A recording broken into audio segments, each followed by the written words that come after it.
Hello everyone, welcome to the Scumdogs Kennel. I'm your host, Chris Williams, and in today's Cryptid Corner mini episode, I have, two incredible stories dealing with alien phenomena and the mythology around it, folks. We're going to enjoy ourselves with these stories, so let's get into the first one. Albuquerque, New Mexico UFO mystery. Did a 1960s encounter leave lasting marks on, the witnesses? Let's get into this article now and read exactly what happened.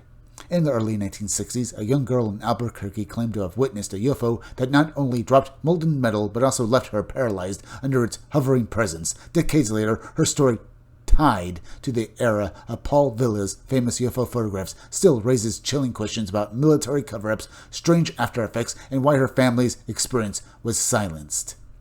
Let's get into the actual story now, folks. In 1961 or 1962 in Albuquerque, New Mexico, Dave Ortiz from Farmington, New Mexico, shared an intriguing story during a show. He recounted a tale he heard from a woman in his town regarding an event that coincided with the time Paul Villas took his famous UFO photograph in Albuquerque. Quoting Dave Ortiz, let's read his quote, folks. I want to share a story from a lady I know here in town. When she was a little girl, she lived in Albuquerque, and one day she witnessed a UFO near her house. I had asked her, did you ever hear about the UFO that landed or did something in Albuquerque, New Mexico in the early 60s? She replied, yes, Dave, I was there.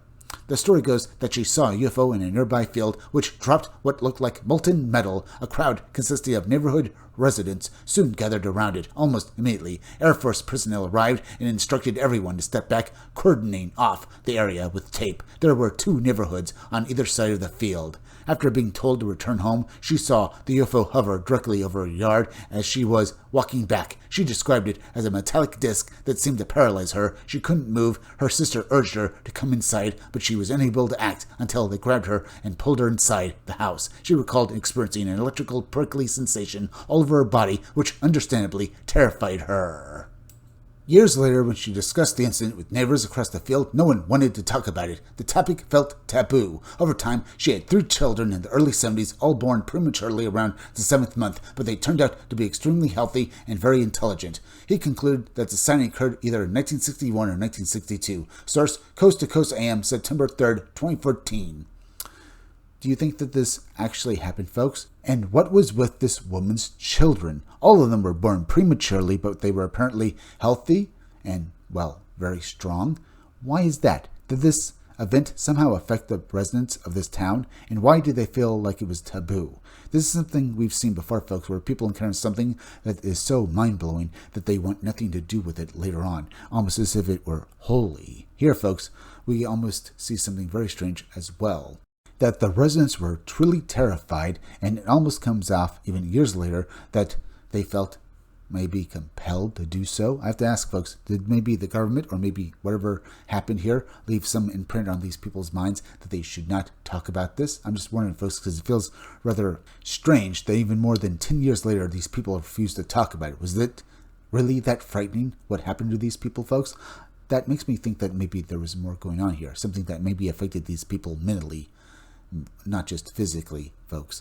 As an example, the woman who birthed children prematurely, but they were all healthy and sound. So I think there was something more going on here. Either way, let's move on to the next article. Floating spear and walking entity observed by Issaquah, Washington patrolmen in Gilman Village. Let's continue with the story, everyone, and hear exactly what these officers saw. What begins as a routine alarm check in Issaquah, Gilman Village quickly unravels into a chilling night of the unexplained. 2 police officers, rooted in training and procedure, are forced to confront a glowing sphere and something impossible moving within it. Let's read the full story, people.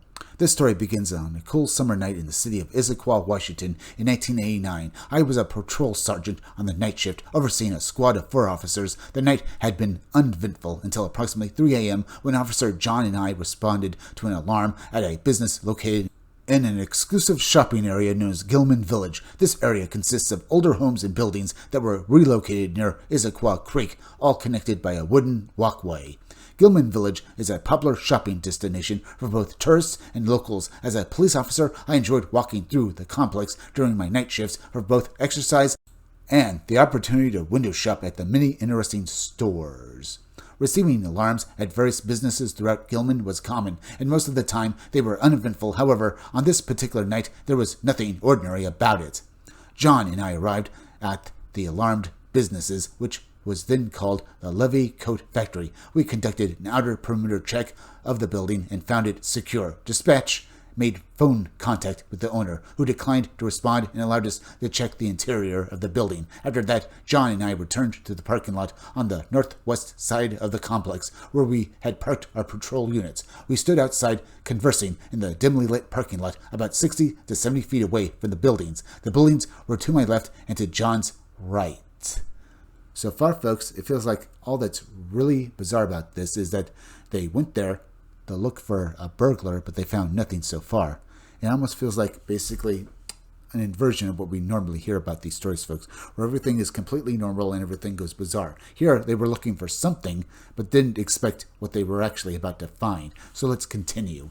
Both of us noticed unusual movement near the eaves of one of the buildings. It appeared as a ball of light about the size of a cantaloupe, moving slowly from left to right along the area just below the eaves. The light was intensely bright. We stared at it until it disappeared around the south side of the building. Goosebumps covered our arms. Officer John and I exchanged wide-eyed glances, each asking simultaneously, "Did you see that?"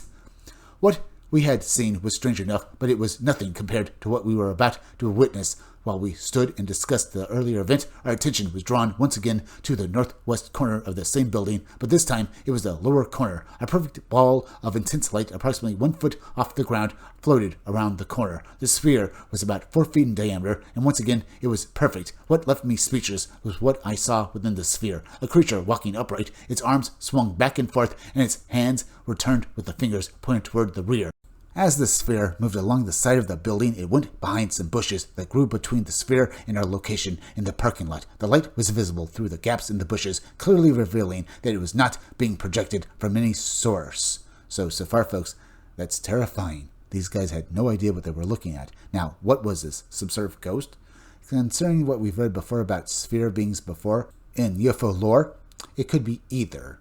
But I'm more or less basically thinking, everyone, that they were aliens. But let's finish off this article. As I recall, at least 3 full minutes passed before either John or I could speak. To put it lightly, we were terrified by the unknown. This event fundamentally changed the way I think about stories from others claiming encounters with the supernatural. John and I never spoke about the instance again until 2010, RJC.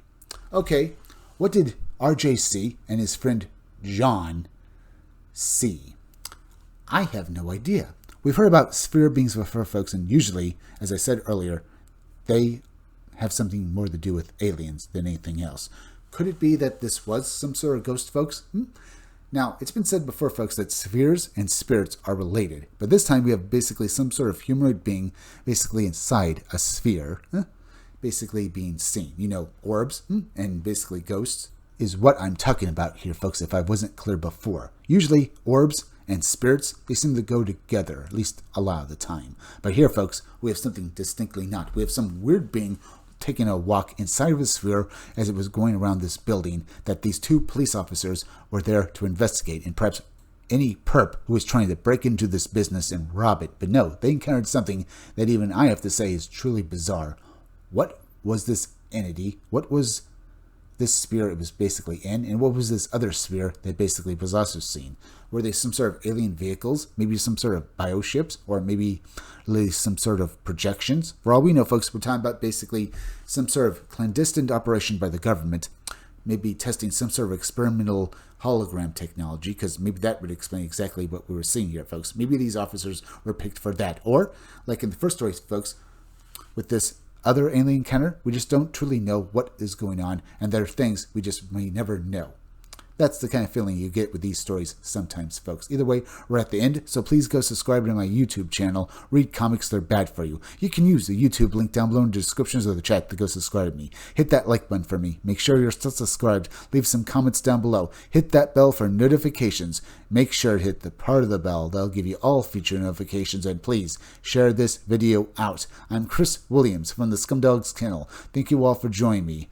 I'll be back again tomorrow with another great video. So be sure to come back again then. Till next time, folks, I'll see you all again soon.